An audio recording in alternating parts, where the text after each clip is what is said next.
এসেই এক পাটি জুতো নিয়ে দে ছুট। অগত্যা আবু ছুটলো কুকুরকে তাড়া করে।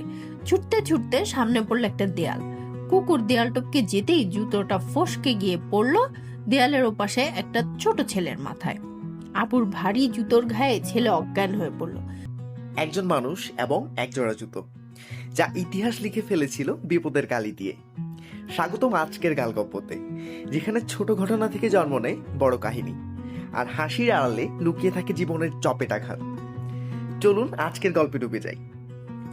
আপনি যদি ধনী হন, কিন্তু আপনার জুতো দেখে কেউই বিশ্বাস করে না যে আপনি ধনী, আর যদি সেই জুতোর জন্য আপনাকে জেল খাটতে হয় অথবা জরিমানা দিতে হয় হাজার হাজার টাকা, এমনকি আদালতে দাঁড়িয়ে সেই জুতোর বিরুদ্ধেই মামলা করতে হয়। হ্যাঁ, আজকের গল্প সেই মানুষটাকে নিয়ে, আলী আবু আম্মুরি আর তার অভিশপ্ত নাগরাই জুতো। শুরু হচ্ছে আজকের গালগপ্প। অনেককাল আগের কথা। আলী আবু আম্বরী নামে একজন ধনী লোক বাস করত বাগদাদ শহরে। শহরের উপরে তার যেমন ছিল একখানা চমৎকার বাড়ি, তেমনি ছিল যথেষ্ট টাকা পয়সা। শহরের সবাই তাকে ধনী বলে জানতো, কিন্তু বিদেশি কেউ হঠাৎ করে এসে তার জামা কাপড় দেখে মোটেই ধারণা করতে পারতো না যে লোকটা সত্যিই ধনী। তার পাড়াপড়শিরা প্রায় বলা বলি করতো, আলী আবু ধনী হবে না কেন? লোকটা নিজের জন্য একটি দিনারও ব্যয় করে না। চেয়ে দেখো একবার ওর জুতো জোড়ার দিকে, তাহলেই বুঝতে পারবে ও ধনী হয়েছে কি করে, বলেই তারা হাসতে থাকতো। আলী আবুর পায়ের নাগরাই জুতো নিয়ে বাগদাদ শহরের শিশুরা অবধি হাসাহাসি করত। হাসবে নাই বা কেন? এমন এক জোড়া পুরনো জুতা সারা বাগদাদ শহরে কেউ খুঁজে পাবে না। কেউ কেউ বলে ও এক জোড়া জুতা পরে আলী আবুর জিন্দেগি কাবার করে দিয়েছে। কিন্তু এক জোড়া জুতো কি করে এতদিন টিকতে পারে? হ্যাঁ, আলী আবুর জুতোর কোনো জায়গায় একটি ফুটো হলেই সে বেরোয় মুচির সন্ধানে। বাগদাদের মুচিরাও তাকে চিনে ফেলেছে। তাকে দেখলেই বলে ওঠে, ওতে আর তালি লাগানো চলবে না সাহেব, ওটা বাদ দিয়ে একজোড়া নতুন জুতো কিনুন। আলী আবু কিন্তু সেই কথায় কান দেয় না। সে আরেক মুচির কাছে যায়। এমনি করে ঘুরতে ঘুরতে কেউ হয়তো একটা তালি লাগিয়ে দেয়। এমনি করে আলী আবুর নাগরাই জুতো সকলের পরিচিত হয়ে উঠল। এমনকি বন্ধুরা একে অপরকে বলতে লাগলো, আলী আবুর নাগরাই জুতোর মতো তোমার পরমায়ু হোক। কিন্তু অবশেষে সেই বিখ্যাত জুতোই আলী আবুর দুর্ভাগ্যের কারণ হয়ে উঠল। শহরের রাস্তায় বেরিয়ে একদিন সে যাচ্ছিল এক কাঁচের শিশি বোতলের দোকানের পাশ দিয়ে। দোকানি তাকে দেখে বলল, এই যে আবু ভাই, আপনার জন্য একটা খোশ খবর আছে। বিদেশে এক সওদাগর এসেছে অনেকগুলো আতরের শিশি বেচতে। চমৎকার রঙিন ফুলকাটা শিশি, মোটে 50 দিনার দাম। কিনে 1 মাস ঘরে রাখলে তার দাম কমসে কম 100 দিনার দিয়ে আমিই নিব। আমার বদনসিব যে এখন একটি দিনারও হাতে নেই। অমল লাভের লোভ কে সামলাতে পারে? সামলানো সহজ বিষয় নয়। আলী আবুর রাত দিন চিন্তাই হচ্ছে কি করে টাকা বাড়ানো যায়। কাজে এসে তৎক্ষণাৎ রঙিন শিশিগুলো কিনে বাড়ি নিয়ে গেল। দিন কয়েক পরে আরেক বন্ধু এসে খবর দিল, একটা লোক এসেছে বর্ষায় গোলাপ জল বেচতে। চমৎকার জিনিস, কিন্তু দাম একেবারে সস্তা। কিছুদিন পরে এর দাম 2 গুণ 3 গুণ হতে বাধ্য। আর তোমার সেই রঙিন শিশি ভর্তি করে বেচলে চাই কি 4 গুণও পেতে পারো। আহা কি গোলাপ! টাকা বাড়াবার কি অমূল্য সুযোগ! যোগাযোগটা চমৎকার। রঙিন শিশি, তাতে গোলাপ জল। আলী আবু 50 দিনার দিয়ে গোলাপ জল কিনে নিয়ে এলো। শিশিগুলো গোলাপ জলে ভর্তি করে সে যত্ন করে রেখে দিল জানালা বরাবর একটা তাকের উপর। শিশি বোতল রাখার পক্ষে এই জায়গাটাই তার বাড়িতে সবচেয়ে নিরাপদ। অল্প কয়েকদিনের ভেতরে দুটো লাভের কারবার করতে পেরে আলী আবুর মন খুশিতে আটখানা। সেদিন দুপুরবেলা সে শহরের হাম্মামে গিয়ে ঢুকলো গোসল করতে। ঠিক সে সময় হাম্মাম থেকে গোসল সেরে বেরিয়ে আসছিল ওমর বিন আদি নামে তার এক বন্ধু। আলী আবুকে দেখে সে বলে উঠল, আসসালামু আলাইকুম আবু ভাই। আলী আবু সাথে সাথে জবাব দিল। এমন সময় ওমরের নজর পড়ল আবুর জুতোর উপর। ধনী বন্ধুর জুতোর এ দুর্দশা দেখে সে মাথা নেড়ে বলল, ভাই আলী আবু, তোমার তো মাশাআল্লাহ টাকা পয়সার কমতি নেই। একজোড়া নতুন জুতো কেন তুমি কিনছো না ভাই? সারাটা বাগদাদ শহর খুঁজেও তোমার নাগরাই জুতোর সামিল আর একজোড়া জুতো কেউ বের করতে পারবে না। সত্যি বলছি, তোমার এই জুতোকে এবার পেনশন দিয়ে একজোড়া নতুনের ব্যবস্থা করা উচিত। এই বলে ওমর বিন আদি মাথা নাড়তে নাড়তে বেরিয়ে গেল। আবু কোনো জবাব না দিয়ে শুধু মুচকি হাসলো। গোসল সেরে কাপড় জামা পরে আবু বাইরে এসে দেখলো তার জুতো জোড়া জায়গা মতো রাখা নেই। আসলে লোকের পায়ের ধাক্কায় দূরে এক বেঞ্চির তলায় দুখানা জুতো দুপাশে পড়ে আছে। আবুর পুরনো জুতো যেখানে ছিল সেখানে পড়ে আছে এক জোড়া দামি চকচকে নতুন জুতো, চমৎকার জুতো, তাও ঠিক আবুর পায়ের মাপেরই।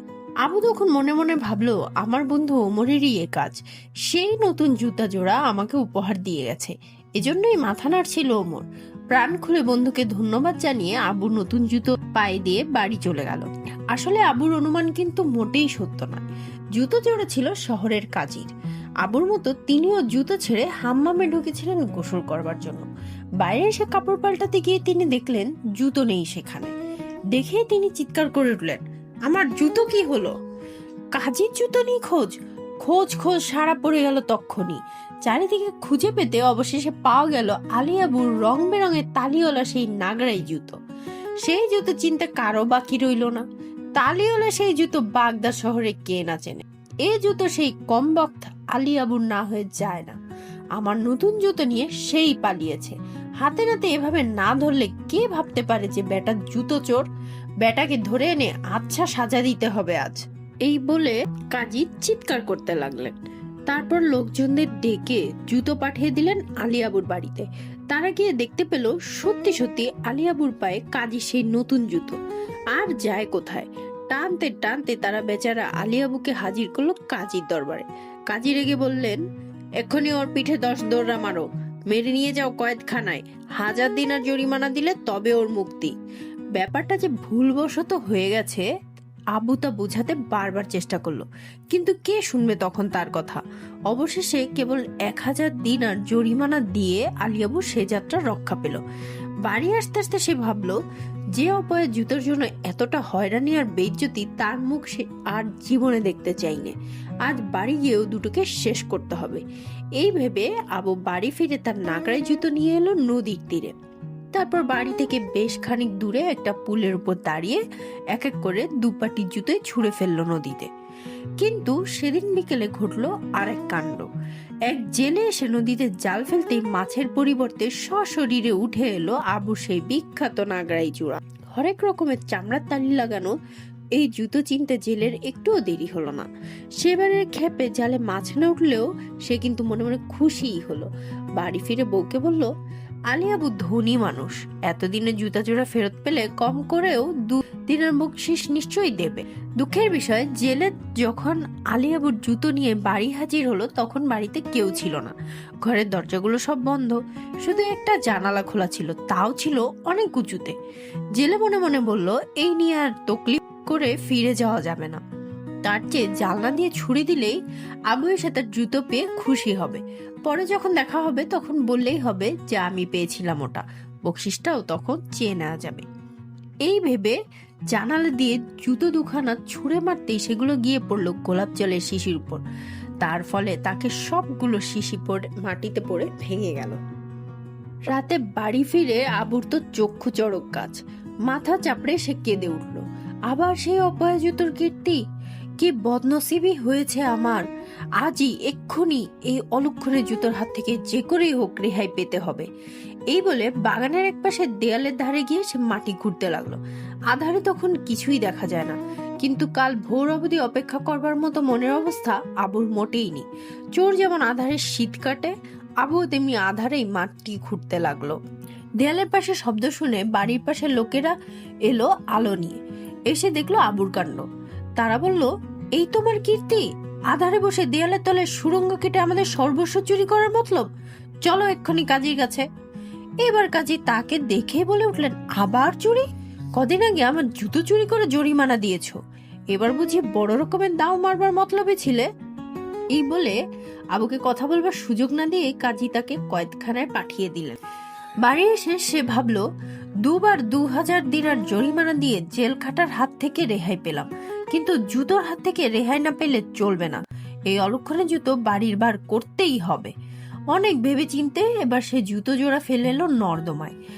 বাড়ি ফিরে শুয়ে শুয়ে ভাবতে লাগলো, এতদিন সত্যিই রেহাই পেলাম, নর্দমায় কেউ জাল ফেলতে আসবে না। পরের দিন ভোরে ঝাড়ুদার এলো নর্দমা পরিষ্কার করতে। এসে দেখলো এক জোড়া ছেঁড়া জুতো আটকে নর্দমা বন্ধ হয়ে আছে। বলা বাহুল্য, জুতোর মালিককে চিনতে বেগ পেতে হলো না। ময়লা জুতো জোড়া সে আবুর বাড়ির দরজায় রেখে চলে গেল। আবুর ঘুম ভাঙতে বাইরে এসে দেখলো আবার সে জুতো। আবু মাথায় হাত দিয়ে বসে পড়লো। এবার কি করবে তাই বসে বসে সে ভাবতে লাগলো। রাস্তা দিয়ে যাচ্ছিল এক কুকুর ছুটে। হঠাৎ আবুর বাড়ির কাছে এসে থেমে পড়লো। তারপর মাটি শুকতে শুকতে এগিয়ে এলো জুতোর কাছে। এসে এক পাটি জুতো নিয়ে দে ছুট। অগত্যা আবু ছুটলো কুকুরকে তাড়া করে। ছুটতে ছুটতে সামনে পড়লো একটা দেয়াল। কুকুর দেয়াল টপকে যেতেই জুতোটা ফসকে গিয়ে পড়লো দেয়ালের ওপাশে একটা ছোট ছেলের মাথায়। আবুর ভারী জুতোর ঘায়ে ছেলে অজ্ঞান হয়ে পড়লো। বাড়িতে হইচই পড়ে গেল। সবাই এলো ছুটে। তারপর আবার সেই কাজীর দরবার। আবুকে দেখে কাজী রেগে উঠে বললেন, ছেলেটার চিকিৎসার সব টাকা তো দিতেই হবে, তাছাড়া সমপরিমাণ টাকা খেসারত দিতে হবে। বেচারা এবার কেঁদেই ফেললো। দুবার জরিমানা আর শিশির কারবারের লোকসান দিয়ে আবুর হাতে নগদ টাকা পয়সা কিছুই ছিল না। তাই এবার তাকে ধাক্কা সামলাতে হলো বন্ধু বান্ধবের কাছে ধার করে। এ ঘটনার দিন দুই পরে আবু এসে হাজির হলো কাজীর দরবারে। কাজী তো তাকে দেখেই অবাক। সেদিকে লক্ষ্য না করে তালি দেওয়া জুতো জোড়া কাজীর সামনে রেখে আবু বলল, এবার আমার ফরিয়াদ রাখতে হবে হুজুর। এই জুতো জোড়ার বিরুদ্ধে ফরিয়াদ। এই অলক্ষণের জুতোর কারণে আমার যা কিছু দুর্ভোগ ঘটেছে তা শুনে হক ইনসাফ করুন, করে দোষী সাজা দিন। কাজী অবাক হয়ে চেয়ে রইল। লোকটা তামাশা করছে না কি? আবু আবার বলতে লাগলো, আমি সত্যি বলছি হুজুর, আমার বুড়ো বয়সের সবকিছু দুর্ভোগের মূল এই ছেঁড়া জুতো জোড়া। এই দুটোকে এমন ভাবে কয়েদ করে রাখুন যাতে আমার নজরে আর না পড়ে। এই বলে সে একে একে কাজীকে সব কথা খুলে বলল। আবুর দুর্ভোগের কথা শুনে কাজীর ভীষণ হাসি পেল। হাসতে হাসতে তিনি বললেন, সত্যি তুমি জুতোর বদৌলতে কষ্ট ভোগ করেছো দেখতে পাচ্ছি। যাও, তোমার জরিমানার টাকা সব ফেরত দেবার হুকুম দিলাম। তাছাড়া এই জুতো জোড়া আর তোমাকে দেখতে হবে না। কাজী সত্যিই দয়ালু ছিলেন। তিনি আবুর 2000 দিনার সাথে সাথে ফেরত দিয়ে দিলেন। জুতো জোড়ার ভাগ্যে কি ঘটেছিল কেউ বলতে পারে না, কিন্তু আবুর পায়ে সেগুলোকে আর দেখা যায়নি। আজকের গল্পে শুনছিলেন অলক্ষণে জুতো। গল্পটি কেমন লাগলো অবশ্যই কমেন্টে জানাতে ভুলবেন না। যদি ভালো লেগে থাকে চ্যানেলটি সাবস্ক্রাইব করবেন এবং আমাদের সাথে থাকবেন। ধন্যবাদ। আসসালামু আলাইকুম।